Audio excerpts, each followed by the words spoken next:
I couldn't get rid of. I mean, Yeah. it's not a a blockbuster Right, film right, by right. any means. Yes. So thank you so much for being here Sure, today. my pleasure. For everyone listening, my guest is Alison Miller. I usually would lead with, here's your one business, right? But you've had such a interesting and storied career that I don't think just naming one thing really would work. So why don't we start off? You want to introduce yourself and just quick overview of who you are? Sure, sure. Thank you for having me. I'm thrilled to be here. So yeah, have had a really kind of interesting, wonderful, joyful life. And at this point, I am a strategic career coach and a talent acquisition expert. So sometimes I'll take on fractional hiring. And I'm also an entrepreneur. So I own a wine business, a wine events business on the side. And I created a wine tasting card game for fun. And I made that into an app, which is still, kind of being refined. But so that's essentially my career and who I am. Additionally to all of these, to those pieces of the career that I sit in right now, is a mom of 3 teenage daughters who are neurodiverse. And I try to be a good wife as well. So I wear a lot of different hats. Yeah. Yeah. One thing that you just said that I immediately caught on to was I created a card game for fun and it's now going to be an app. Yeah. So I imagine you would relate to this. I personally I'm always thinking of new ideas, of new businesses, and I'll get comments sometime from family or friends that like, why are you working all the time, right? But it's not work when you're passionate about that, right? And that was, you just saying that made me think of that. Yeah. Yeah, no, that's true. And the kids at times will say, I need more time from you, especially with teenagers. Sometimes they need you, sometimes they don't. But I always liked it's really, I found so important to keep a balance in my life. And that balance is pouring my heart into creativity. And so it can live in my regular day job. But a lot of times, day jobs can, they fulfill you to a point. And actually coaching consistently challenges me to be thinking outside the box and be creative. But I started kind of moving outside the box when I was a high school teacher. So when I graduated college, I was a high school social studies and psychology teacher. And it was challenging, but in a way that drained, it pulled a lot from me. And so I started trying to think about, okay, what do I want to bring into my life? And this is a long time ago now. But what I did is I really wanted to travel. And I never traveled as a kid unless we could drive somewhere. And then I played college volleyball and we traveled around the US, which was fantastic. But in my 20s as a high school teacher, when I was looking for what more do I want, aside from, finding my partner and all of that stuff, I really, I decided I wanted to travel. And so I started doing different, I was a college coach for volleyball at Simmons College. And so I took that stipend and I traveled and I'd take on different tutoring roles so I would have extra money so I could travel. And so that was me finding balance in creativity and kind of the regular demands of the day. So. Yeah. So when you started off traveling, was it, I just want to see the world more and go on more vacations? Was it extended trips? What did that really look like when you were like, this is important to me and now it's something that I need to do more of? Yeah, that's a great question. So my mother had, when she was a teenager, got into the Sorbonne in France. And her parents said, no, you're not going to college. And so she didn't go to France, but she went to BU, which still they didn't believe that the women should go to college. So she determined she was going. And she went to Boston University and had then met my father. And then we had, there were 4 kids. And she never made it to Paris. And so she passed away my freshman year of college. And so I was determined that was not going to be me, that I was going to go to Paris for her and then I was going to just travel for me. And I just found that when I traveled, it was such a growth opportunity, right? It really extended me. I was so excited. And even in the moment when I was nervous, I was still because I did a little bit of solo travel. And I was learning, like I'm going abroad, I'm in we were in Greece. I went with a friend of mine, and we decided to cancel. We went to Greece, Athens first, and then and then we went to the islands, and we arrived in Santorini, and we didn't have a place to stay because there was no real internet. You kind of pick things by books, and the hostel that we were staying in didn't have like a name for us to call to stay. So you get off the boat in Santorini, and so my friend and I, and she's a lot smaller than me, so I was a little bit protective. And so we were immediately surrounded by all these people who live in Santorini, and they're trying to get all the people who came off the boat to take their hotel room, right? And so slowly, like, it seems like the visitors dissipated, and we were just surrounded by this group who wanted us to rent a room. So my friend had a huge backpack on because we were backpacking, and she swung around to see me. And this older woman had been standing in front of her. And so my friend's backpack ripped the buttons off of her shirt and ripped her shirt open. And so this whole like mob of people who had been trying to get us to rent their rooms started they like turned angry. I'll never get that out of my head. But one of the guys was like, "Quick, get in my car," which we did. I don't know what we were thinking, and I would never want my daughters to do this. But we ended up staying in a beautiful place. Between a rock and a hard place there. Yeah. It's like, you know what? You're really contributing to the like negative American stereotypes, doing stuff like that. Like, this American girl just had to flash us.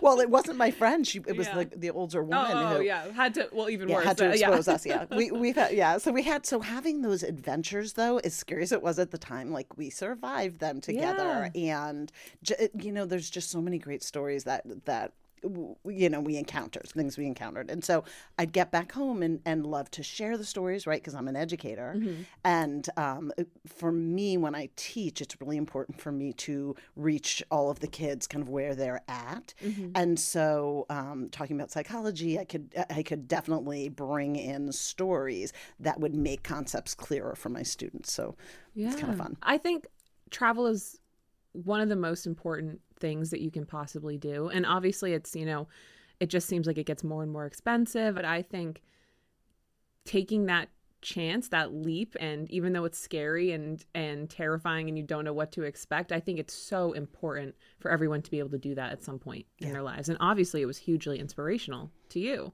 Yes. I know you told me that it was in Africa that you South Africa just found a certain love for coffee and wine. Yeah. So again, with the books, right? Because we didn't have internet. Yeah. My friend and I, that we were going for a month, and she was a teacher, I was a teacher, different friend, and so we had it just got overwhelming because it was really hard to organize where we were definitely going to go and where we were going to stay. So we left some of it that we'd book there. And so we just found a phone book, looked somebody up, called them, and stayed in this hostel in this B&B in Cape Town. And this is literally, I think, so this is 1997. So the South African government had just kind of folded. Yeah.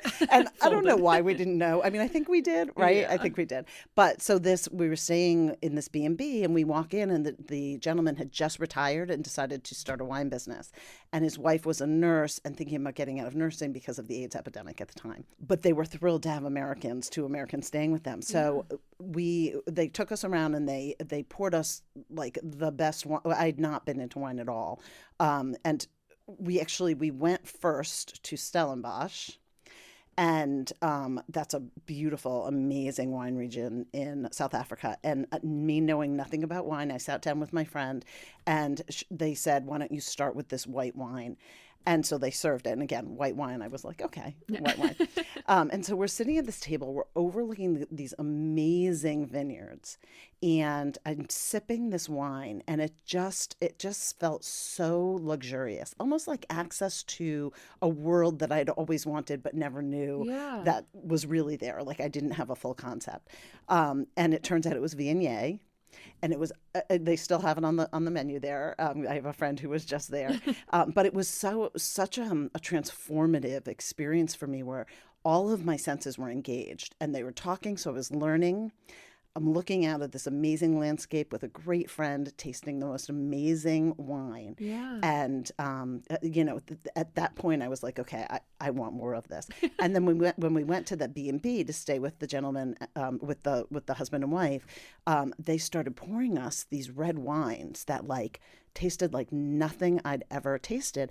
And they had all these incredible stories around the wines. So wine just, it's that luxury piece and the story around it that really grabbed me. I love learning about the history of the region, the soil, and I love sharing that. So since then, I'm assuming you've traveled to other places known for their wine, Yes, right? yes. How is South Africa compared to the other places? South Africa is not one that you typically would hear reference. Yeah, yeah. So South Africa is unbelievable. So yes, I've traveled to most continents. I've been to Australia, wine tasting all over Europe, and then to South Africa. So South Africa there are some stunning wineries there that are making Bordeaux blends, which is Cabernet, Merlot, Cabernet Franc, and the climate is incredible. And they're new world, so they're pretty accessible. Like they're not overly gritty or astringent. They're really nicely balanced. Okay. Like something kind of anyone might like, Yes, sort of thing? yes. Gotcha. And then the national, their varietal is Pinotage. So it's a mixture of some grapes of Pinot Noir and of another grape. And so that's really accessible too. It's like a medium red. There are actually two former South Africans, or well, they're South African but moved to New Hampshire, and they've started bringing over some really nice South African wines. Okay. So yeah, it's you don't see them quite as often, but they definitely make amazing wines. Yeah. So is that, do you offer those through your company? Or I don't, but I can help you find them. And New Yeah. Hampshire liquor store might have a couple. Okay. But Make a note of yeah, Pinotage is the kind of South African varietal, and then their Bordeaux blends are incredible. Their Chenin Blanc is really good, and their Viognier. And Stellenbosch is really the main. It's an exceptional region. Yeah. But there are other regions that are good as well. So when did you then bring that into your own business? Okay. So so I was teaching. I then found travel and wine and loved it. And at one point, I wanted to do something else. So I was always, I pursued my master's degree for teaching. Then I was going for a counseling certificate so I could be a counselor. So I always kind of wanted to move to that next level. And what I've learned since then, I used to be a little apologetic about it, but what I've learned is that most humans want more. And it's okay. It's Yeah. okay to want more. It's an expansiveness. And sometimes we kind of get caught in, not in lack of safety or in stress or feeling like we can't be expansive. But our true nature is to be expansive, Yeah. meaning to learn new things. And so I left teaching. I took a leave of absence and met my husband right like in the summer between leaving teaching and finding a new career. And I was offered a job as a recruiter, so I thought, okay, I'll give that a try. I finally could pay off my college loans. It was really because I self-funded college. So teaching was just, a little bit on the edge, and then taking my extra stipends to travel. Yeah. I wasn't paying down the loans quick enough. But recruiting, I had that opportunity. It was amazing. So I left teaching ultimately, and I started recruiting. And then as I recruited through the years, what I found is I started a family, set aside my counseling degree while I raised the family. But once they got to a certain point, and having two neurodiverse kids is a lot. So I was working part-time as a recruiter, which was great. And then I was raising the kids on the other side. But I needed something for myself. I've always worked out because I was a college athlete. Like I love to work out, and I like that. That balances me out. But I wanted to keep expanding. And so I went back to wine. I started first a wine group with some friends, and that was great. And I really loved it because I could do the research, get into the history. I was learning. And then I went for my certification from the Wine and Spirits Education Trust. I did a level 3 certification. What goes into that? It's a lot. I went to Brandeis. Okay. And, I got my degree in psych. I never studied as hard as I did for this WSET class. It was crazy. Interesting. You have to learn everything about every single wine region. Yeah. And really be able to pick out when you taste something where it's from and why. It's like studying the facts and then also like a practical level at it. Yes. Like, dare you test it on like blindfold, drink this wine? Yeah. And I would go, there's an awesome wine store in North Andover, Wine Connection, and I would go in there, and there was one person who was super encouraging, and so he would just, wine people love when people are tasting with them and challenging themselves. So he would just pour me something and hide the label, and I'd have to guess, and so that's awesome. Yeah, continue. I didn't mean to interrupt, but I wanted to make sure I was curious of what goes into that. So you got your certificate. Yeah. So, and ultimately you had to take there was an essay portion, a multiple choice portion, and a tasting portion. So, after passing that, I thought, I really want to do something more, like maybe I can do a business out of it. And so I created a wine events company and started pouring at golf tournaments and running parties and doing bridal showers. And it was fun, but I still felt like I needed to do something else. I actually woke up in the morning one morning and kind of had a download of, you need to make a card game so that people can learn. So I started making this card game. What do you mean you had a download? Like it came to you? Yeah, it just came to me. So I often feel like some ideas that I have just came to me like from somewhere else. Yeah. So it was beamed right to me. Yeah. Exactly. Yeah. Okay. Yeah. I definitely think, however, no matter what your beliefs, I definitely think that we get inspiration. Like, I actually really think there's like a river of inspired ideas. Yeah. And some are meant for us and some aren't. I agree. And there have been some, what I find is when I help people, when I work with people, I get ideas for them, like business ideas and whatever it is. So when I'm doing my career coaching, and I'll just get like an reading my mind. Right? It just everything you keep saying. We were with friends, and we have this friend who's in the trades, and he was just talking about how he'd love to be able to travel more or whatever, but he's stuck in this career that he likes, but you're limited here. And I'm immediately like, well, what if you do this? What if you do this? What if you? Why are we limited over here? And it's like you just automatically start. And it felt like the ideas were just coming to me. I know nothing about what he does, but I was like idea after idea of what else you could do. Yeah. No, that's great. And people are lucky to have you as a friend. Until somebody tries one of these ideas and you're like, it didn't work out. And and someone had said to me, they're like, you figured out everything you wanted to do. You figured out how to do. Mm-hmm. Maybe that should be part of your career coaching, right? Enabling people to do that. I don't know. I have so many things that clearly like some ADHD, right? Because I'm super creative, but and it's interesting because I get my projects done, but I just have so many ideas on that, and I used to not know what were ideas for other people and what were ideas for me. But I've learned, like, it just feels different when it's for someone else and not for me. I don't feel that love or that passion around it. I get excited, but I don't feel drawn to it. So no, I totally understand that. So the card game. Okay. So we're just gonna bounce around. And so I just woke up with the idea, started researching how I could do it, and I love to research and take all that information in and then do it. So I figured out how the least expensive way to create the card game, and then I spent a few months developing. I was like, nights, weekends. I just was so passionate about it. It was really, really fun. And then I had it printed, and when it arrived, I cried. I just couldn't believe I'd never created a product before, So I've refined it over the years. So that became kind of a little bit of my focus was, all right, how do I market this card game? And ultimately what I realized is it's one product that, where there can be many. And so I wanted to make it more accessible. And so I made it a wine app. My husband and I decided we'd invest in it to make it a wine app. But what I learned is I need to figure out, see, I'm still kind of in the process of it, I'm trying to figure out how to prove that gamifying and playing with wine and using the card game, because it is really fun, will lead to wine sales, right? That's how that's the only way I can get it funded or advance it at this point. So I'm kind of playing with gamification of wine, but it all comes back to learning about the tasting qualities of wine so that you can be more mindful when you taste. And there's a lot of joy in kind of being able to pick out those little qualities.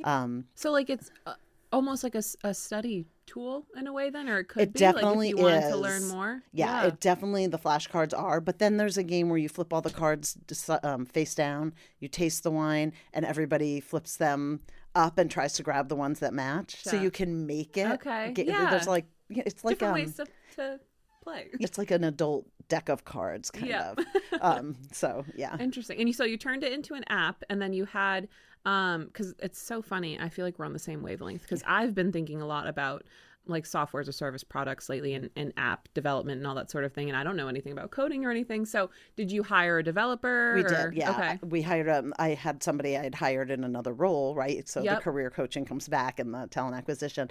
And he was looking for projects on the side. So he built it out. My husband is a technical guy as well. So he served as CTO, and we created the beta test for it. But I demoed it at the Boston Wine Expo, and there are just a lot of pieces that I want to change.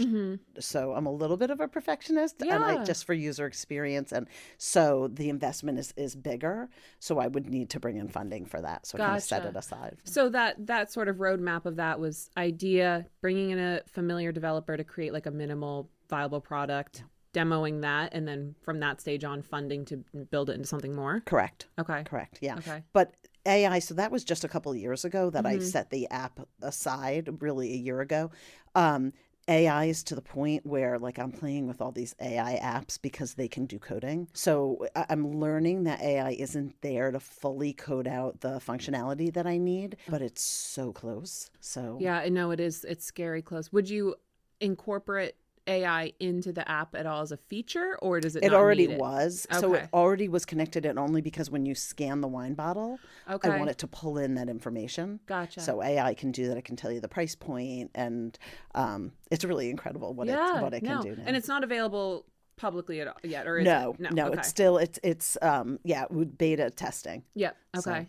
So, okay. How do you run that? Are you just do you just look for volunteers, like you said? I do, demoed it at a yeah, convention? yeah, Okay. I do. And the Boston Wine Expo, I gathered, I used the expo to, I could sell, I sold wine there and sold the card game, but I also took email addresses and created an email address list, and but again, that's kind of resting. I'm waiting for the tech to get there, while focusing on the career coaching part. So the wine, I've realized in my life, the wine was really the creative, expansive, and career coaching has become that as well, because I'm always trying to solution for my clients. So just kind of fun. What fields are your clients primarily in? So really anything. I primarily, so once I left teaching, I went into recruiting. That was over 25 years ago. So everybody always wants to talk about the wine because that's the fun thing. Yeah. But recruiting has changed so much. And I would come in as a technical recruiter and hire all these, the technical team. And then ultimately they would say, okay, well, we need a corporate controller or we need a chief marketing officer. So I would just kind of hire across the board.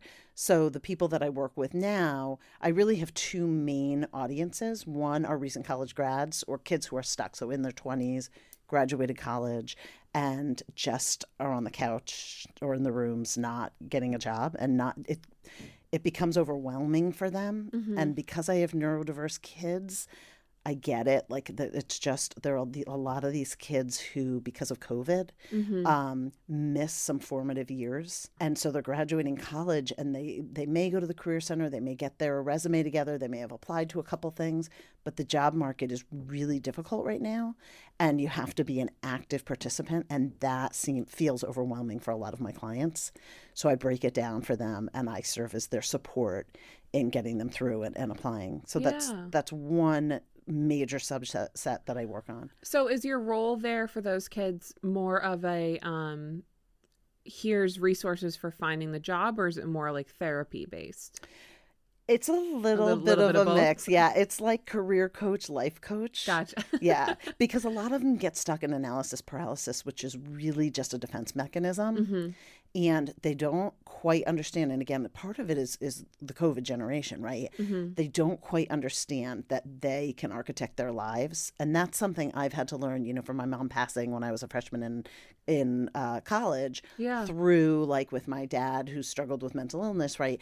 I had to learn, and it wasn't until the last, I don't know, 5 to 10 years that I realized that we all can architect our lives. And I work a lot with that age group in the 20s. I talk about life being like a video game, and they get it. Like they get it when you talk about it like that. You make different decisions, but you're the one making it. And I think a lot of these kids who are stuck are still so dependent on their parents because they didn't have to kind of fight it out, or they were stuck during COVID, isolated, or there are a lot of reasons why. Yeah. No, so my mom passed away when I was a sophomore in college. I'm sorry. And so I know how you feel, and not long after that, I had this epiphany of my own of like, no one's going to do it for you, right? And whatever you want, you have to go and get it. Yeah. And I really think that I came to that conclusion on my own because of what happened, right?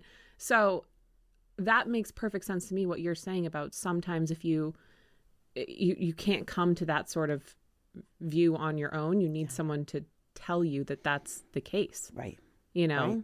How do they tend to respond to having that sort of being told that that this is like an option for you? I find that they get really excited because again, human nature is expansive. Yeah. And you go through your school model, and these of course are kids who are college graduates. It's different. It's a different story for high school kids. Mm-hmm. And I would approach it differently with them because I do help kids with college essays, help them figure out how to brand themselves. Yep. Only because I've been a writing tutor in my past. Yeah. So I bring it all together. But how many pages is your resume? Yeah. I put my timeline up on my website so that you can see it clearly. But and some of that, by the way, was opportunities that came to me too, right? Yeah. Like that. I just kind of feel like I've been guided a little bit. Maybe it wasn't my parents, but just things that I'd wake up and think of or whatever it was. So I don't feel like I totally did it on my own. But until the last 10 years when I realized I could really create these opportunities. Actually, that's not true because I have been creating opportunities since I started traveling. Yeah. So, well, even if you can still have been doing it without realizing exactly what it was that you were doing. Right. Right. I think something that's really sort of underrated is how important it is to surround yourself with people who are better than you or where you want to be, or just it's so important. My broker, who's also a friend of mine and like my career coach, I would not be where I am today without her, right? And without other people in my life that are like her. It's so unbelievably important, and that's something else that you don't really figure that out on your own until you're in those circumstances, right? Yeah. And part of this program is to introduce some kids, those kids to mentors, or to get them to the point, because I found that some of the kids, their parents won't open their networks to them because the parents are such a high level, they feel like the kids aren't functioning there. So they don't want to open that up. So I do a lot of interview prep and working through self-talk with them.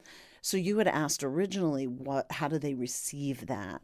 And I think it empowers kids. I think, a parent can tell you something 80 times, but when an outside resource who's been there, done that, tells you it in their way, they hear it well. And I think that they start with excuses and then they feel empowered. Yeah. So. Well, I feel like a natural response for most is to not just do what your parents tell you. If anything, it's to do the opposite. Right. So, I mean, that makes sense to me, especially if they start to view you as not just a trustworthy person, but like just being cool. Like, oh, you're actually cool. You know what you're doing. You've, succeeded. Right. So I can see where that would take time to build up to that level. And the fact that I really care. Yeah. You know, you start to really care about your clients and their success is important to you, or just their simple happiness. And not just happiness, but understanding their power. I think that's really important. So, and then I do that. So I mentioned that I have two populations that really are my focus.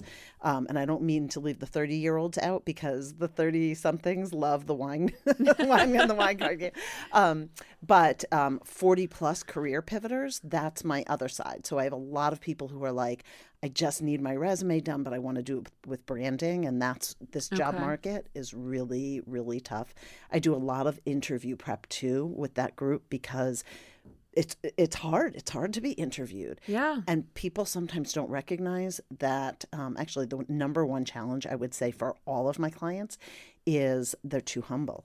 They don't understand their talents, and they don't quite get how to put that into words. So it's kind of fun to do it. Like, I have an interview prep this afternoon, and I'm really excited because it's a specific job she's going for, and we haven't done the interview prep yet. So the feedback that I'll give as we go, the clients just tend to like grab it and make the shift, and then they just get better and better and better. Are you doing everything with them from like creating their resume, or is it more than that? I mean, obviously it's more than that too, but you know what I mean? Yeah. So what I found is there's been a shift over the past year, right? So the job market is really, really tough. People are getting hired, but depending on the career, like I have a lot of marketing and communications folks, that you really have to be targeted in the companies you're looking at, and you really have to use your branding knowledge to brand yourself to go there. Where my technology people, they're getting hired, you know.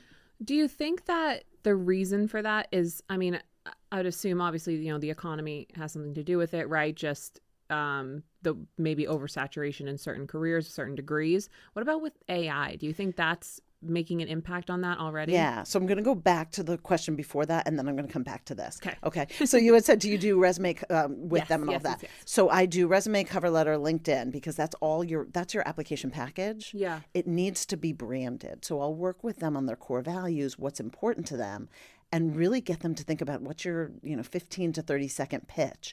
And then we break that down. Okay. And I'll say to them, so what you're saying to me is this is who you want your hiring managers to believe that you are, or who you think you, and here's who you are, and kind of try to blend that together. Yeah. And then we bring that into, for the full package that I offer, we bring that into interviewing. We go through job search and how the market is right now and where you need to be looking and how you need to manage that. And a great thing that they do is keep a spreadsheet, because a spreadsheet is data and you can see what's working, what's not working. So if you have a resume, and this is just kind of a tip, if you have a resume and you're putting in resumes to different companies, if you get denied within 24 hours, you're not matching their keywords. So that's kind of the shift, a big shift in resume writing, is you have to, you really have to tailor it per job. Yeah. So that's that. That's what I do. And then the second question was the market and AI. So we had a huge hiring boom during COVID. Mm-hmm. And everybody was transforming their systems so that people could work from home. Mm-hmm. And so there was a natural correction after that. Once people started going back to work, the market constricted a little bit. That was like it was like 2023, okay, right? During 2023, end of 2022. So that was one thing. And then there was still hiring, but it was slower. And part of that was, like, you can always look at the elections and the economy. All of that impacts hiring. Mm-hmm. And it's something, by the way, that we can't control, right? Yeah. And I like to point out to my clients what you can control and what you can't control. What you can control is your application package. What you can't control is the market. Well, it's going to be cyclical, right? Just like everything else, right? It's always going to be recruiting. 100% is, yeah. And then the AI piece, right? So now a lot of business owners are taking a step back. And I went to a conference, and the number one piece of advice was for business owners was, don't hire right now. Look and see what AI can do for you, and then hire people that can augment that, oversee it. So I think that's a piece of it. But it's been going on. Like, if you asked me that 6 months ago, I would have said, yeah, people are kind of trying to figure that out. Now, I think they're trying to figure out economy and now here AI's here and it's working. Can we hire people that will be flexible enough, that have the skills that can work with AI and continue to grow our company? It's the AI is just, it feels like it's happening at warp speed. Yeah. I mean, it truly feels like it was yesterday that it wasn't even a thing at all. My broker was saying, "Hey, have you ever checked out ChatGPT?" And I'm like, "No, what is that?" And she was early this, into it, but I can't believe how fast it's moving, how fast it's changing everything. Yeah. Do you feel like you're, maybe not struggling, but having to keep up with those changes? Yeah, that's a great question. And I laugh because you're like, having to keep up with, I love it because I'm always looking at potential, right? I do that with my clients too. Who are you today?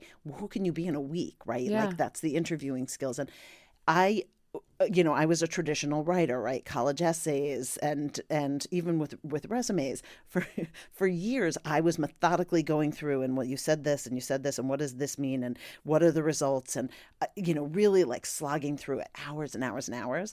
And I don't know, a few months ago, I was like, all right, let me see. I was slow, right? I was kind of like, let me see what I will never have ChatGPT write a resume for you. Never, because, well, I don't want to say never. In a year, maybe 2 years, I've seen the AI generated resumes. Yeah. Some of my clients will come in with them and they need to be edited. Yeah. But I teach my clients how to use ChatGPT to augment their resume. And I teach them you need a base resume that's strong and represents who you are and what you bring to the table. But then you have to tailor it for keywords. So I teach them how to do that without having it right. I don't want it. I just don't want it yet generating their content. No, I think that's maybe almost like a misconception that some people have about it right now, is that it can do more than it actually can. I mean, it's amazing how much it can do. But for instance, I will write an email or something myself, give it to ChatGPT, say, make this better, and then edit what it puts out. Yes. Right. And it's a tool, right? It's not at that stage where it can actually really do things for you, at least not everything. Yeah. I think the lesson is check it. I'm on this great Facebook page. It's like AI for entrepreneurs. Jonathan Mast, he's unbelievable. And it started, when I went on, there were maybe, 20,000 followers. There's, I think, 350,000 followers now. He gives all of these prompts that build things for you. So you could say, build out my social media plan, and it will lay it out for you. But every single day there are people on there saying, ChatGPT just lied to me. Look what it did. Right. So so it's every day it's growing exponentially, but it's still at the point where you can't fully trust what it's generating. Yeah. Well, I think it's web surfing capabilities are still pretty weak. That seems to be the biggest issue with it, is if you're asking it to go pull current event data or anything like that, it's just grabbing a random. It's getting better with that. Yes. I actually saw one creator, he had it go and buy sneakers for him.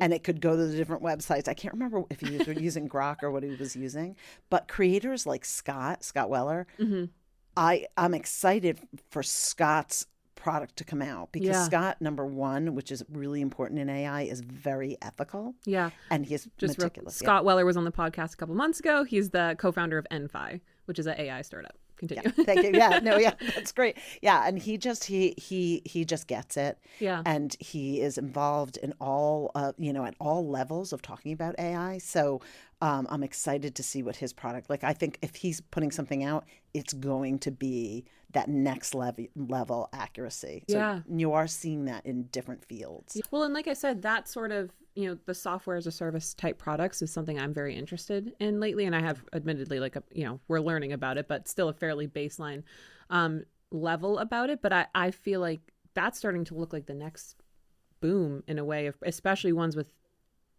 deep AI capabilities. I see it's and I'm in real estate, right? And it's like every single day I'm getting an ad for another AI assisted CRM or something like that. But none of these that I'm seeing are quite hitting the mark. Because I think it's just like any other business. You have to be passionate about it and you have to know what you're doing. You can't just create a product because you think it's going to sell when you don't care about it and you don't know anything about the industry. So that's why, like you said, I think his business is going to be fantastic because he's obviously passionate about it and knows what he's doing and built a great team. Yeah. But I think that there's going to be this divide on these products of people like Scott and then people like the one sending me these marketing emails for, we created this CRM for you. And I look at it and I'm like, well, I'm telling you that will not work. Yeah. Well, it's funny because I'm always trying to be up on the latest stuff for my clients, right? Mm-hmm. And so there's a lot of wine tech, but I'm really interested in for career coaching, right? Because I want my clients to be at the forefront of the job market. And so there's been constant resume builders that are being built, and people will send, like somebody said, oh, my boss, his son built his resume this way, and I looked at the resume and I was like, okay, it's totally wrong. So I asked what site, because I want to know what sites people are using to see what they're producing. Now, if someone comes to me with no resume and uses a resume builder and then has me augment it, that's helpful. Not for a final product, not yet. I saw the coolest AI app yesterday and I went to sign up for it just to try it. And it sent me to a link that was like really, it didn't look secure. So I can't remember the name of it, but essentially you put in your job projects and like everything you're doing, builds your resume, and then it builds out your career progression. And you journal each day what you're doing in work so that when you decide to leave, your resume is already done and they're telling you what jobs to go for and how to build out. I thought that was such a cool idea. It is a really cool idea. And I could see that too, where do you think there's going to be a change in applying to jobs where it's not just like your resume, your cover letter, and your LinkedIn that matter? There's going to be another element to it in order to set candidates apart and differentiate. Yeah, we're already there. Yeah. We're already there. So I could see something like that becoming it where, well, here's my journal. Yeah, I do. So there's a really cool, but you have to have the problem is the hiring industry is evolving, right? Mm-hmm. And so where it is right now, people almost give it too much credit. It's really looking at keywords first, right? That is what AI is doing. Keywords, key phrases that match with the job description. So you have to have your resume and your cover letter line up. And then hiring managers, more than looking at your resume, are going right to LinkedIn to see what you've done, see what you've posted. Mm-hmm. Everybody should be on LinkedIn at this point. And so ultimately, like I'll do an executive summary with my clients and I'll do a graphic, an infographic, but that kind of stuff isn't being submitted digitally.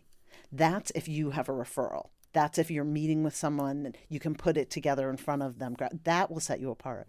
What I teach my clients, this is gold. I have them do, it's nothing new, but I have them do first a 30-second pitch and then narrow it down to a 15-second pitch. If you meet someone on the elevator, if a friend introduces you, if you are doing your initial phone call. And really have that clear. Don't be reading it. But you're branding yourself. You're marketing yourself. Who are you? What do you bring to the table? And within that, you have to have your value proposition. Mm-hmm. Because it used to be in interviews that people would say, well, I'm really flexible. I'm willing to do anything. I'm a hard worker. And the hiring managers would love that. That would be great. Now they want to know specifically what you've done that will help you make their business better. So that's the value proposition. Do you think that's just partially like a culture change in hiring, or does it have to do with just being more competitive across the board? I mean, obviously we've seen a bachelor's degree used to mean a lot more than it does now. So is it just that's like a response to the competition? It is. I think so. Yeah. There's no, I mean, if you think about it, any position you post, or not any, but a lot of them will have 1,000 people. And then if everybody's tailoring their resumes to the job description, a lot of them are going to meet those requirements. So then you have, as a recruiter, like one agency I was talking to said, hey, somebody who worked there said, how do you, when you have 50 resumes in front of you, how do you sort through and figure out who they are, right? This is a baseline. Like if anybody's resume is over 3 pages, gone. It means they don't have an attention to detail. They don't know how to cut out the most important. Mm-hmm. But it also, if you've had 2 jobs, you need to have more than a page. Okay. So there are little guidelines like that can help narrow it. Yeah. I feel like I've always heard it better not be more than 1 page. So I love that. I love when my clients bring that to me. It's so funny. So that is a myth. That came, well, now it is. Mm-hmm. What happened is 25 years ago when I first started recruiting, resumes were on paper. And Yeah. so if it was more than one page, people, hiring managers didn't turn it over to look at it. Or if it was stapled onto a second page, they'd lose the second page. So that's why it was get that one page in front of them. Now that it's digital, you're used to scrolling through, like they're all scrolling through, and really if you look at it and you think about the fact that your resume is a sales piece for you, your sales and marketing piece. Mm-hmm. Really LinkedIn is your marketing piece, but your resume, if it's your sales proposal, you want the most important things on the first page. Yeah. But you can't get everything on there. You shouldn't. So you should have a second page. The education should go over. And if you're trying to fit it into one page, you're not. It's just, it's a myth. So what kind of things should people be posting on LinkedIn? Because I see a lot of it seems like a lot of the posts that I see are either maybe someone writes an article or it's, I'm so excited to announce I've taken a new position. Mm-hmm. And that's I'm so excited. I'm so excited. I'm so excited. Yeah. And a lot of people also are posting, I'm looking for a new role. Yep. Yeah. So posting on LinkedIn, the best thing you can do is post your expertise. Okay. So for you, if there's something, it could be around your podcast, it could be around inspiring other people, connecting with other people in relationship building, or around real estate, right? Yeah. And those are just pieces I've gotten to know about you, in a short amount of time. There may be more. But when a CEO goes to your LinkedIn and is looking to hire, and you have a post about something you created or a thought you had around something that relates to your job, that shows them that you're actively involved and that you're continuing to grow and continuing to learn. Yeah. So that's posting, and you should be active on posting when you're working or when you're not, so that when if a job ends, you're not suddenly active.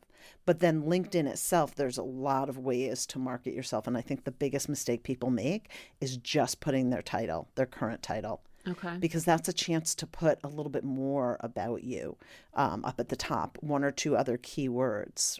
So How often should people be posting? So I was talking to a LinkedIn branding expert for small businesses.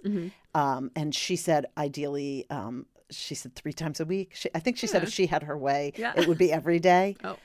For me, I like to keep it realistic. If I have clients that post once a week, that's incredible. And when recruiters search, it actually tells us how active, how often the people are posting, whether they've been active for the last 30 days. So it really does make you stand out. So I'm 1099, right? I've been an independent contractor since I got out of college. So everything you just talked about and how many people apply to a job is all extremely foreign to me. So I think it's really interesting to learn about what that side of it looks like, because it really isn't something that I've ever experienced. For me, applying for jobs was like summer jobs in college, and you print out your resume and I showed up with a blouse on and answered some questions, Right. And I imagine that's probably a lot of when you're working with college kids, that's their whole experience with it, right? Yeah. Or maybe like a high school job that your parents got you or something like that. Yeah. Yeah. And the funniest thing is, it's really funny when you work with these kids whose parents are really, really involved, but the kid's kind of stuck and they've just graduated college. And I have, I've had a bunch of clients whose parents were really high level that hire all the time.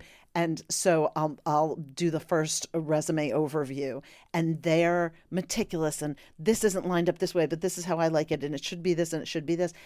The problem is the parent is evaluating the resume for people who they hire who are at a higher level. College graduates, you have to really think about who your audience is. Yeah. And so you just you keep it simple. And you think about, in your experience, what is going to help, what is going to be a key or a clue to the person reading your resume that you can do this job and do it well. Are the key points of the resume still, here's my skills, here's my job experience, here's my education, or is there more that's going into it now?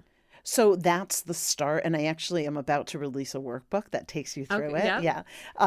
But that is the start. You get the basics down. And there's so much free information on LinkedIn and even some of those, I think it's jobs.com has a decent resume builder.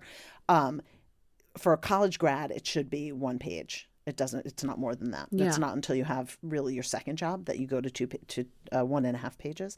But for a college grad, yeah, it's your information, your education goes to the top.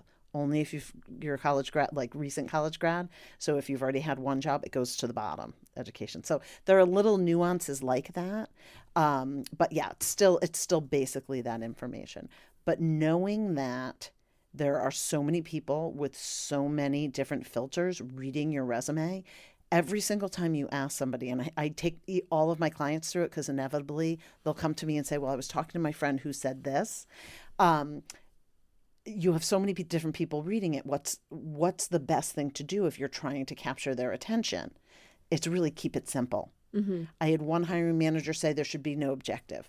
Then another hiring manager said, well, I'm not bringing this person forward. There's no objective, right? Like you really, and I know that from 25 years of working with these executives, everybody has their personal preference. The best thing you do is keep it simple. And what then the new piece is, which we didn't used to have, is you really have to be thinking about branding. So you change your resume for each job description. So when I think of branding, I think of, I mean, obviously it's more in depth. It's how you conduct yourself. It's what are the values that you're bringing to yourself and to your business. But I'm also thinking logo and color and how something appears. Yeah. Is there that aspect of this too? No. No. So I didn't think you make like a logo, but where it's, you want everything to just look the same across the platforms. Not so much. It's more of like what values you're putting forward. It's not just values, but it's your experience. So that's a really great question. And actually, I have a lot of creatives who come with like their picture on the resume or, a logo or pretty colors. The applicant tracking systems aren't reading any of that. So you have to be really careful. One of my friends came to me with her son's resume and she said, he hasn't gotten any hits. Why isn't he getting any hits? He made it in Canva. So it looked really nice, but applicant tracking systems couldn't read it because it's in text boxes. So nothing was coming through. Yeah. So you just have to be mindful. You'd never use text boxes. Yeah. I just was researching because I had a client who wanted to do 2 boxes and line it up, and it looked great, but AI wasn't reading it. And sometimes if it's not just in straight chronological order, it won't get read. So usually if someone's not getting hits, there's a reason why. You can I figured it out with them. So use Canva just for inspiration for yeah, if that. yeah. They feel like hundreds of templates on there. Talk to me about the workbook that you created. Yeah. So I was trying to figure out, because not everyone can necessarily afford my services or whatever, I wanted to make it easier to access, and I kept to access these resources to build your your application package. And especially where there's been so many layoffs this year and there are some people who are really struggling. And a lot of the time and effort that I spend with my clients, I was wondering if I could put it together in a workbook. And ultimately, I want to make it responsive so you can do it online and enter everything and then translate it into your resume done. But so I created the workbook, and it's essentially your resume, your cover letter, LinkedIn, some tips on interviewing, and then you're doing branding exercises all the way through it. So at the end of the workbook, you should have your applicant package. Okay. And how is that available or going to be available? So I'm going to release it. I'm going to self-publish it on Amazon. Nice. Yep. Yeah. And I'll have it on my website, resumeauthority.com. Okay. What was the website? Resumeauthority.com. Resumeauthority.com. Yeah. Okay. I'll put it in the bio for the episode. Okay. Very cool. Do you have projects on the line? I know you brought notes of things you wanted to mention for like upcoming things. Yeah. So again, thinking about the market and where there are unfortunately a lot of people struggling, and especially with the changes in hiring, and we really covered why it's difficult. So I put together a VIP half-day session. When people don't have jobs, they feel a little bit out of control, and as I mentioned before, one thing you can control is having a tight application package. And so in the VIP, it's a half-day session to retool your full application package, and touch a little bit on navigating the job market. So, and then you can add on interview feedback as a separate session. Okay.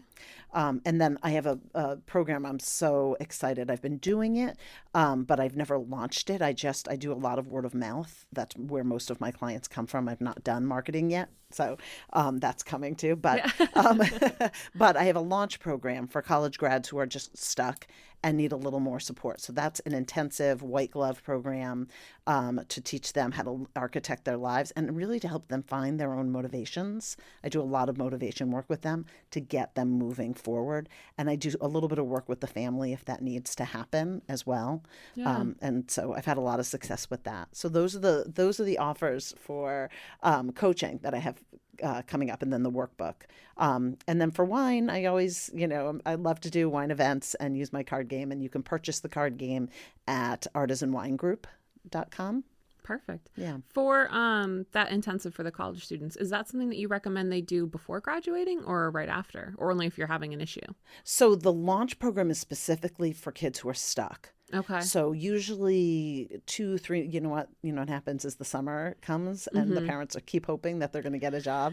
Gotcha. And then they get to the fall and they have not launched up. So that's usually, and then when there's another kind of step when they are 23 and maybe haven't launched fully yet. Okay. So, and then I don't know why it's every 3 years, but my 26-year-olds, some of them as well. But I am offering, I didn't put it in just because I wasn't putting out all the offers, but I am offering for college grads who are nearing graduating and don't have a job. So that won't be quite as intensive as this, but it'll be more like the VIP half day. Do you ever find that sometimes the solution is, or maybe the problem is the degree that was chosen? 100%. Yeah. But as a new college, and actually I just had a client who pivoted completely out of his degree, and he has a great new job and it's going really well. And actually what happens, and I have a list of 5 career mistakes that new college grads make and how to avoid them. So I'll share that with you. Using the same resume, we touched on that. You have to tailor that resume for each job posting. Focusing only on their major or what they did. So your degree is important, but employers want to know what you specifically are going to bring to them. So ignoring LinkedIn, a lot of grads don't think they really need to use LinkedIn. And then that waiting for the perfect job. So some grads freeze thinking they have to get their dream job or follow their degree right out of college. And, there are so many degrees that you can get that can transfer to other things. Yeah. So if you decide, you went to school to be a chemist, but you're actually not sure that's what you want to do, look at clinical research. There's lots. So I'll do that exploration with them. Yeah. So and then a lot of college grads don't ask for help. They're afraid to ask for help. They go to the career center. There's the budgets at colleges now are being cut. Yeah. So, and I've helped career center resources write resumes for industry, and they're quite a few of them aren't quite up to where they need to be. So I always augment those services as well. This isn't like an uncommon thought, but at the time when I was like applying to college and everything, I didn't feel this way, but now I absolutely do. It's that we're pressured to choose your college degree just like way too young, just way too young. You don't have when I was 18, I thought I was just so wise and so worldly. And now, I'm like, oh my God, what was going through my head? I was like a little grub. And luckily, I went, I originally was going to go for international affairs and business. And then I pivoted and did marketing and entrepreneurial studies because luckily I had that sort of epiphany early in school where I was like, no, I'm going to be my own boss. I'm going to do my own thing. I'm going to figure it out. But I have plenty of friends and plenty of people I know who they picked what they had to pick at 18. And now that's what you have your degree in. Right. And I don't know what the solution to that is. Yeah, it's really, that's such a great, it happens all the time. And one of the things you and I had talked about was how many times I pivoted, right? I thought I had to be so my dad always said, if you're not graduating with a degree in engineering, you've got nothing, right? Great advice, not great advice. So so I thought, okay, my dad's an engineer, my mom's a teacher. She was a speech pathologist in the schools. So I probably need to be a teacher. So that's when I went for psychology. I was fascinated by psychology, and I was thinking about being a therapist, a psychologist. But I knew I had to get an education certificate because I felt like that would be the only way I could get a job. I wish at that time I understood business, because for a lot of kids, business is nebulous. It's really hard. And I think that's part of what I love about recruiting is I get to learn about all these different industries. So I've worked in healthcare technology, I've worked in security technology, I've worked in actually, I can't even think of what another technology company. I've worked at a bank hiring wealth managers all the way, and bankers, and then I've also worked for Michael Kors, Jimmy Choo, and Versace in luxury retail. That was my last role as being in-house, and there I was hiring their technology transformation team. So there's so much different opportunity, which I help my kids understand. But yeah, I had no idea when I was in college. So I think the biggest answer to that, or the best answer to that, is it doesn't matter what you major in. If you get your degree, you just need to think about, okay, what skills did I learn? What did I do that was transferable? An experiment, right? As part of my degree, I had to run, I think it was a Pavlovian experiment. And so I could take from that when I graduated, if they asked me for an example, I could say, well, I had to come up with a thesis and then try and prove it. And I had to provide customer service to the college students coming through who were the participants, and, really think through what are those pieces. I had to market. I didn't think of it at that time, but I had to market it to students to get volunteers. And so there are a lot of components that went into it. I think that, I just a minute ago questioned what's the solution to this. And I think, number one, talking about it, right? And having these conversations so that younger people can realize that it's not this one track that you have to do, no matter what that is. And I don't know if it's, originally a high school degree was excellent. Yeah. That was fantastic. And then if you went on to higher education, it was generally for very engineering or medical, right? It was these very specialized things.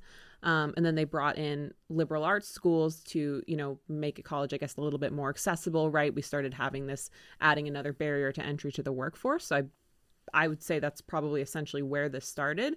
I don't know if it's possible to backtrack to where a high school degree is worth more again. I don't know if that can be at this point. So I think it's creative solutions, right? And it's understanding that you don't have to follow this one track. Yes. But I will say it's funny because I had this conversation with a friend this weekend, and I was thinking of it like you're thinking of it. And he pointed out to me, which is totally true, and I know this because I studied and taught history, right? Like it used to be that university was so that you could learn culture.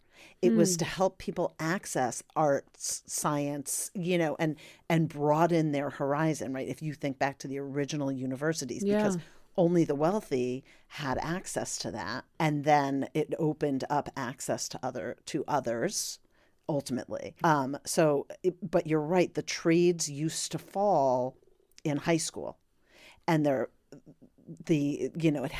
hasn't been emphasized. We definitely lost, I would say, many years of exceptional people feeling like they had to go to college when they would have been an incredible plumber or carpenter, but those folks are making a lot of money. Yeah, they're great jobs. Yes. They're great jobs. They're hard on your body, but you make such good money that if you're smart with it, you don't have invest wisely. You don't have to do that job forever. Yeah, I met a guy. I was in Marco Island, my Uber driver, and he said, "Yeah, I kind of just do this for fun. It's my retirement. I was a carpenter," and he must have been like maybe 56, 57, right? Yeah.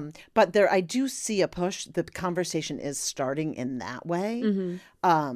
So, and I actually have a friend who's he started a new company called Gapwell, and they're addressing that kind of when you're graduating high school, if you're not sure what to do you take a gap year? Do Yeah. you travel? Do you do, what programs, and looking at what will make you a success in college? And part of that is if you need to go to college, right? Exactly. No, I think that, and that's such an important question to have. I feel like when I was making that decision, right, I really wanted to go to college, but it was more so as just being a dumb, typical kid. And I wanted the college experience, and I wasn't thinking outside the box in that way. And my parents were very entrepreneurial, but their idea was, okay, well, you go to college or you don't go at all. And you start your own business right now or something. And at the time I was like, no, that's not for me. I want to go to college first.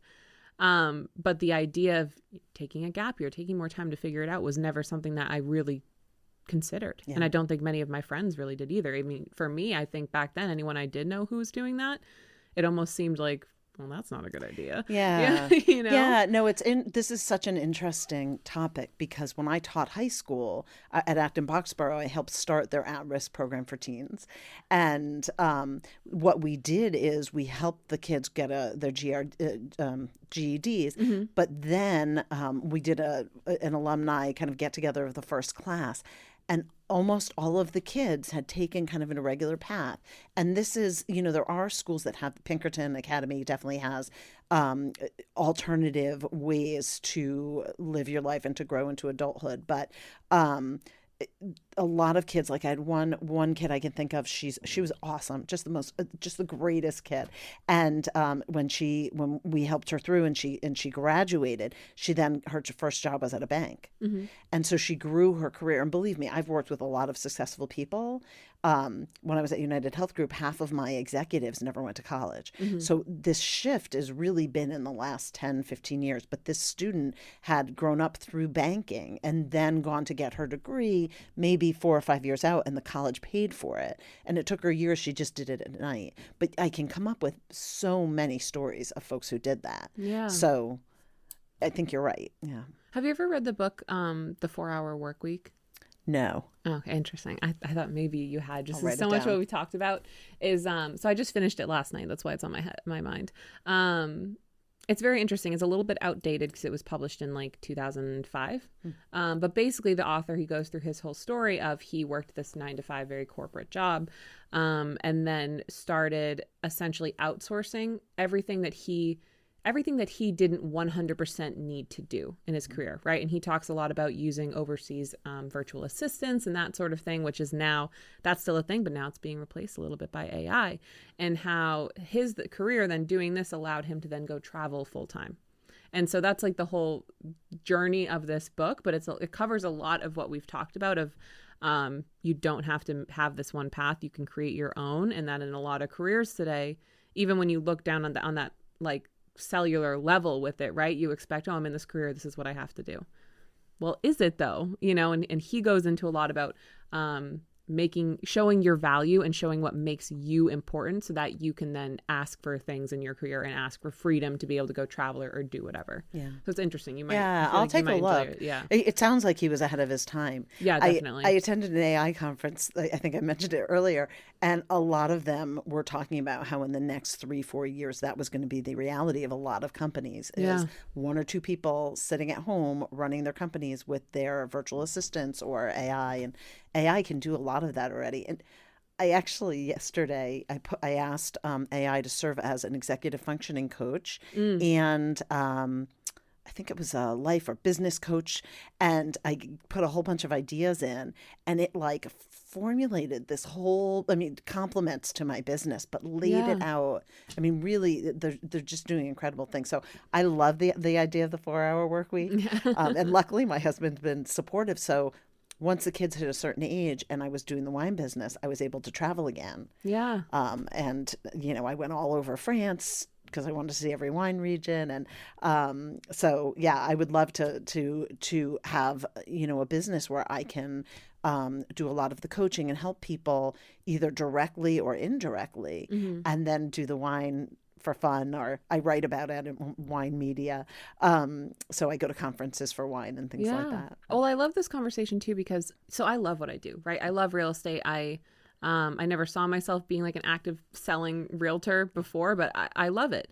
The one thing that I don't love about it though is I'm chained here, right? I can't do my job the way I do it now unless I'm physically here, right? When I go on vacation, if someone needs to see a house, it's $50 per showing that I'm paying out of pocket, right? And it's a pain to do that too.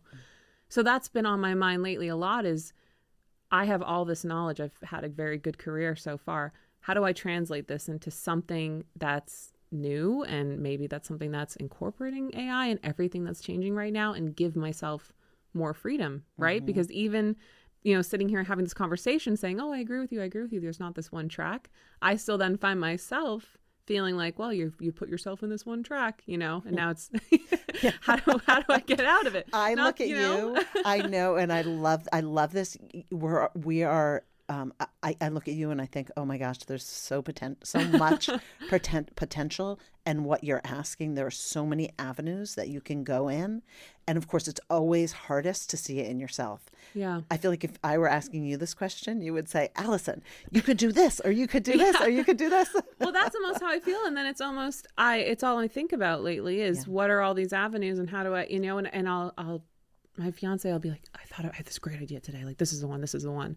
And then I don't sleep all night and I think about it all night. And in the morning, I'm like, we're going to pivot. Yeah. It wasn't right, Yeah. And I just feel like I've been ping-ponging in this for a little while now. Yeah. So a couple things. So first of all, how lucky are we that we can ping pong? Yeah. Like that. Very And true. that has been a big lesson I've had to learn. I'm still every day I have to remind myself, how do we enjoy life every day and appreciate the pivot, appreciate these things. Like I have this big opportunity that I've been mulling over, and I feel like I don't know that it's going to be what I want it to be, but I love that I can even think about it. The career coach in me is going to say this. What you want to do is, and this is for the new economy, this is the advice I would give anyone, even if you feel stuck in your job, think about, or especially if you feel stuck in your job, think about what you are an expert in. Think about what you're an expert in. What do you know that other people or not everybody knows? And then take that and become an expert in social media or become an expert in AI. And you put those two things together, that's your next, that's where you're headed. So whether you're coaching other real estate agents because you've grown such a great business or you come up with the automation to run your business remotely and then you sell that, right? These are like exactly the two things that I was thinking about all night last night, like those exact two options. Yeah, that's because we're connected. Yeah. What's your zodiac sign? Yeah, Libra. Oh, I'm a Sagittarius. We're good match. Yeah. No, that's exactly how, and it's scary, and it's part of me too when you're thinking through all these options is am I going to make the right choice on it? But then I think, well, what if you don't? That's fine. Right out of college I started a business. It was a consulting company for living more sustainably and self-sufficiently. And like most quote unquote startups that you first start out, it didn't work out, right? And I went into it knowing there was a very good chance it wasn't going to work out. I was 22 and I had absolutely zero idea what I was doing. One of the first things I did was get a phone for the business and then get t-shirts like with the logo. That's the fun stuff. Like I could go write a book on how not to. Yeah, that's the fun stuff. Exactly. But I there's no regrets from that. I learned so much from it, And at the time when I was like, this isn't, it's not really working out, I'm going to have to pivot this. And it's still in the back burner in ways. But I was like, damn, like this sucks. Like it didn't, but now I'm like, no, I learned a lot from it, you know? Well, and a couple of things in that. I think part of that is you and I lost our moms kind of young, right? And so we had to make our own way, but we're creatives. So some of that, I've had people say to me, well, you're lucky because your husband supports you, or, no, that's not true. I had no support when I graduated high school. I had, I did have some relatives that checked in, or I had somebody co-sign on a car for me, but I had no money. Yeah. And it was scary. It was scary to take that step to try different things. And that's actually what propelled me into teaching, because I felt like I had to have a job and make a certain amount. Yeah. So that I could have a car and a place to live. Right. Yeah. And so, but within that, that's where I took the risks on the outside. So I had my day job, and then I could do tutoring or, whatever I could imagine. The college coaching was really kind of cool, but that took a lot of energy. So just kind of figuring out where could I get that extra money so that I could make my dreams come true. And I guess I've kind of done that a lot of my life, like those two, like making sure I had my base and then what could I be expansive around, Yeah. right? But it's not that, and same kind of thing. It's not that we could be creative because we had so much of a base. It's that we were willing to take risks to try things. You know what it is? Because we look at that as fun, right? Like seize the day. Yeah, no, exactly. Yeah. New ideas and honestly, I just, half complained about going around in circles with these new ideas all the time, but that's what I like to do. That's fun for me and it's soothing for me in a way, right? Like that's what I want. And that's how I've been able to accomplish things, right? Like the podcast, this went around in my head a whole bunch of times before I was like, no, let's do it. I think it's a good idea, you know? And so many people will say to me, you're so brave. I can't believe, during COVID, I launched online wine tastings and I wanted to bring people together. I wanted people to feel connected. Yeah. And my first one was like 4,000 views because I was one of the first people doing it. And it was really, really fun, except my kids were like, okay, you're tasting wine every Friday and we want to, because they're right there. But it just felt fun. And I've heard people say when you feel called to something and you really you can't get it out of your head and you're drawn to it, most likely that's one of the reasons that you're here. Yeah. Right. No. Yeah. So I think of that.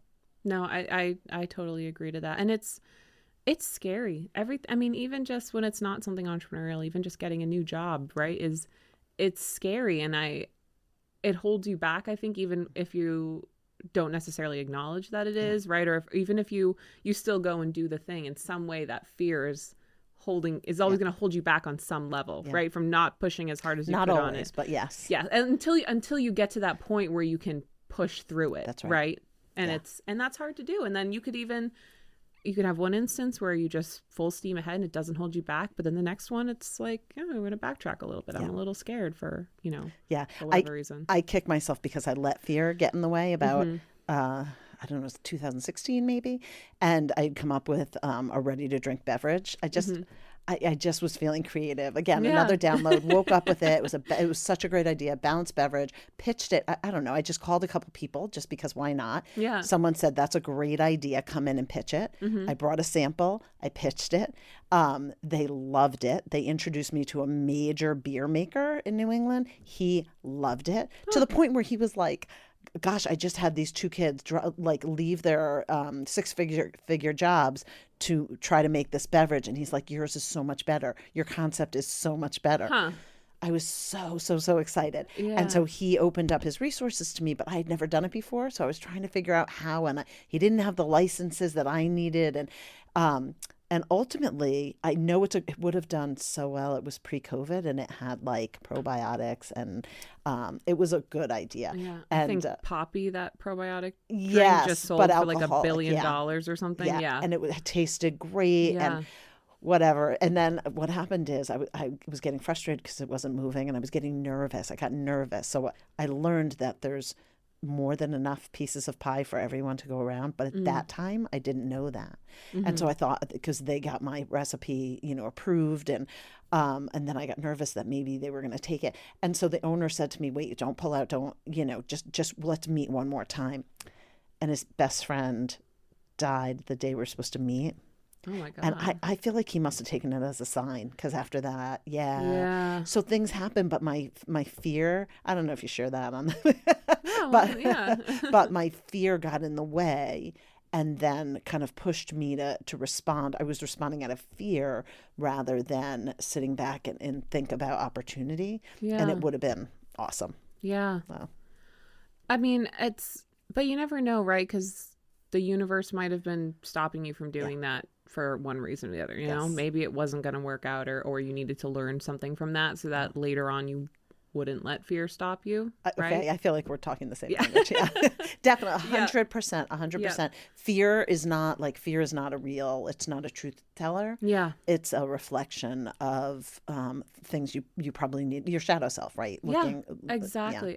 And I've, for a while now, I've been trying to frame everything quote unquote bad that happens in my life as happen for a reason, for a lesson, right? So for example, like in my career, if I made a small mistake or overlooked something for someone, and then I'm stressed that it's going to cause a problem or whatever, 99% of the time it doesn't end up causing a problem. But then I try, it used to just completely freak me out and make me not even want to keep, it would make me just want to curl up in a little ball, not promote myself, not keep pushing. But now I'm like, no, that was a lesson. And now you learned your lesson and you're never going to do that again. And it's never going to happen again. And then I'm just trying to frame everything like that now. And I feel like my anxiety's decreased since putting in that mindset. And it's not always easy, but that's, everything was a lesson. You were meant to learn this because you were going to make a bigger mistake down the line if you didn't learn it now. Yeah, no, 100%. It's so funny. This is like the two stories. Okay. So one, I was going to this wine tasting. I was so excited. It was this young couple and they had, I don't know, 8 other couples joining. We were doing it out in the garden. I coached her on all the food to get.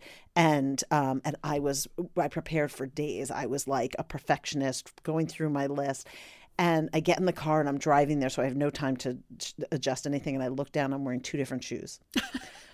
And I'm just like, okay, this is the universe telling me I'm super creative, but to be that meticulous to and the event went, like, no one even noticed. Yeah. The event went really, really well, but it just, I get those like, reminders. I'm not trying to be this quirky in my brand. Right. But I think acknowledging it too, like when things don't go perfectly, it helps other people be their genuine selves as well, which helps relieve stress for them. So I think you just sharing your that story that you just shared, like that's really helpful for people. And that's that's what I'm trying to incorporate more and more in my business. And it's in every small way, right? Like I have a client, or I've had clients who want answers to everything. What's going to happen? What if we do this? And I used to try to spend all this time being like, well, we can do, this and this and this and this. And I still do that a little bit because I like the strategy side of it. But then I'm like, hey, listen, sometimes we just have to do it and find out, there's no good answer. I can't tell you what's going to happen if we make this move. We just have to do it and find out. Yeah. And I find that people respond well to that. Right. And that just, they're like, oh, okay. Yeah. No, that's great. Let's do it. Let's just find out. Roll the dice. We're making an informed decision here, and that's the best that you can do. Right. And that's in everything. And that's the same thing with hiring. People they get nervous because hiring is like dating, right? They start to feel like they're putting themselves out there. They might, and that's why I like to address like what can you control and what can't you control. Yeah. And I really do believe that everything happens for a reason. I totally agree with that too, and I think it's on like every single level. I mean I even there's like a term for having this sort of mindset or whatever. I forget what it is, but it's even like, oh, you missed that green light and you had to sit at the red light. Well, maybe you were going to get in an accident if you got that green light. What's the term for that? There's some term for it. I can't remember, but it reminds me that one of the best classes I ever took, the phrase I walked out with was, she said, just ask yourself when you run into a situation like that, what if it's easy, right? What if it's easy? I think you're not kismet, that's what's coming up for me, but for you. But I can't. I think it's literally called like spilled coffee theory or something like that, where it's like, you spilled your coffee and you had to go change, but now you're going to get to where you're supposed to go at the actual time you're supposed to, or something like that. Yeah. And those coincidences, by the way, the more you pay attention to them, the more you find them. Yeah.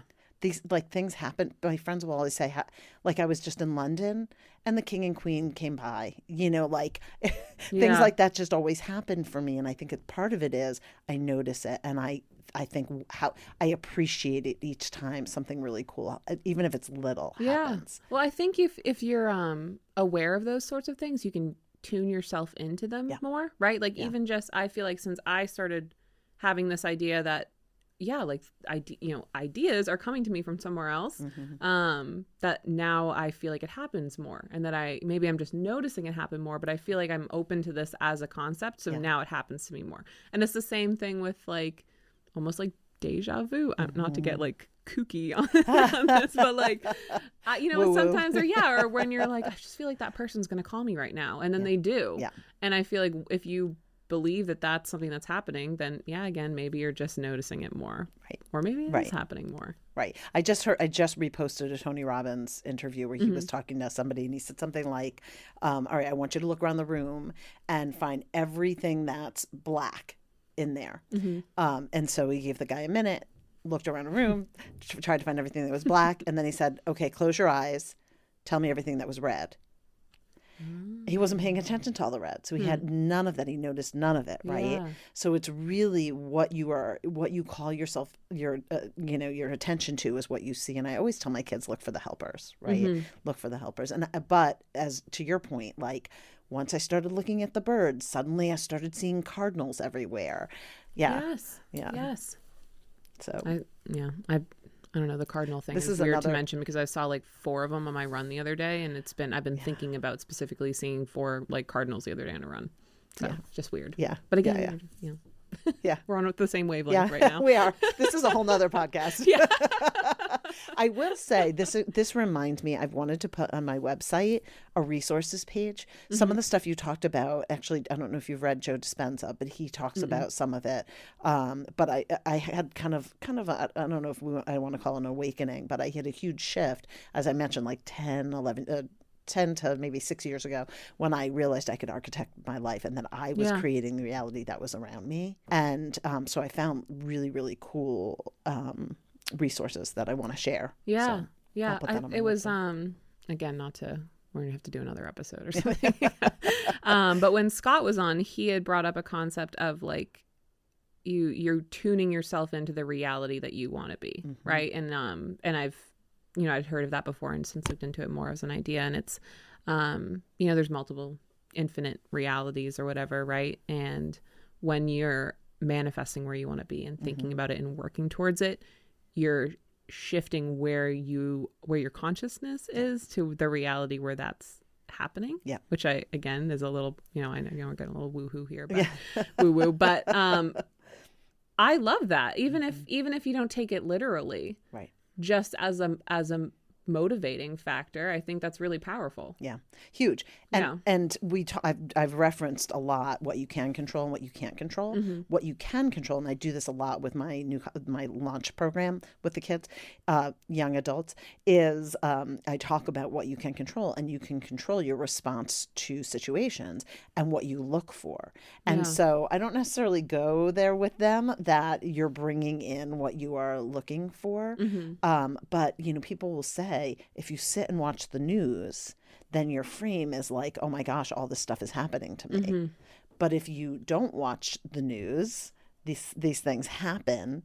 Are you sticking, people are genuinely happier, but does that mean we're sticking our heads in the sand? Yeah. Right. And, so it's I don't know, it's an interesting problem. That's a concept actually that he talks about in the 4-Hour Work Week, of just stop watching the news, just get your news from other people. And then when you meet someone new, hey, what's going on in the world? Yeah. And I'm like, I do think that would take out a lot of the background noise. Yeah. I love politics, and just as like a concept, I love staying on, up to date with what's going on in politics. So I'm like, well, I don't really want to cut out my news because I enjoy it. Yeah. But it does seem like it would free up a lot of space. Yeah. And I try to keep up on what is going on, but always look for the positive frame. Like, yes, the media is saying this, but maybe it's this. And I don't watch the news. I ended up watching the news like one day last week, and I could feel I shifted into stress for that day. And that's not what I need. That's not my healthiest. And I noticed that when I watch the news, if I share it with my kids, it shifts their frame. And then they're looking for stuff to happen, right? Rather than just kind of being. Exactly. Yeah, I think it just comes down to prioritizing, I guess, Yeah. Yeah. I love that my daughter got her room today and texted me and said, Mom, I think I manifested this. It's room 222, like, why not? Whether she did or not, that's like the magic. Why not? And then even if you believe you did, you just feel more powerful for it. Right. You're like, oh, maybe I. Yeah. Or that like there's a reason why we're here. Right? Yeah, exactly. Yeah. Exactly. Is there anything that we didn't cover that you have coming up that you want to share? Well, no. Well, when will this this be launched around? I try to put it out within a week or two. Okay. All right. No, I have a big wine event this weekend that I'm pouring at. Okay. But no, I mean, just all the workbook will be out by the time this launches. Okay, so, perfect. Yeah, it's an editing phase, so it should hopefully be out by next week. So I'm excited for people to take a look at it and see if they can get their resume. And actually, the first few people who look at the workbook, I'll have them work through it, and then I'll review because I want to make sure. I want to almost beta test it. Even though it's, why not? I mean, that's how you come up with a better product. Yeah. That sounds good. Yeah. Awesome. Well, I'm going to put the links to everything you mentioned in the bio for the episode. But thank you so much for coming on. This was really fun. My pleasure. It was really fun. Thank you.